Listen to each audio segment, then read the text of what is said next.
This is Jeff Cable, and I get a lot of emails from people asking me about back button focusing, and I've talked about this in some of the B&H presentations that I've done. I want to explain it a little bit more for you, so hopefully it'll make sense. First of all, let's talk about why do you want to use back button focusing.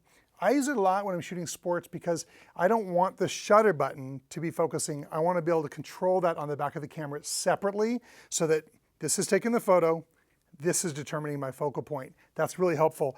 So why do I use it? If I'm shooting, let's say, water polo, and the player is in one position, I can lock focus on them. Then I can reposition the camera so if they're throwing the ball in a direction, I might be able to reframe so that they're in 1/3 of the photo over here, but if they're throwing the ball, let's say, off to the right, I can have that in the frame. I also use back button focusing for pre-focusing in certain spots. So if I'm shooting race cars and I know a race car is coming around a track and I want to pre-focus maybe right on that turn, I can use the back button focus on that spot, and then I don't have to worry about it drifting or changing as I'm shooting because this is only going to do the shutter. So let me show you how we set that up in the camera. So what I do on the Canon, now I should mention that back button focusing is available on most of the newer SLRs like Canon, Nikon, whatever.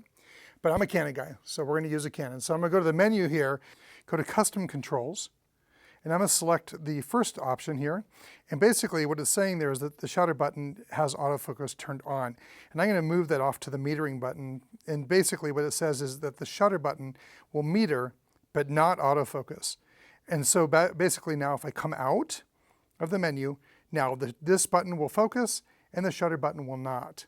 Again, this will focus, this will take the photo. And now they're separate.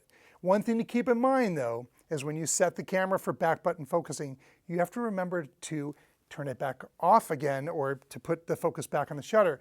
Because what happens is you go to loan your camera to someone or you forget and you're shooting, you're like, why isn't this thing focusing? And the reason is because you have back button focusing turned on.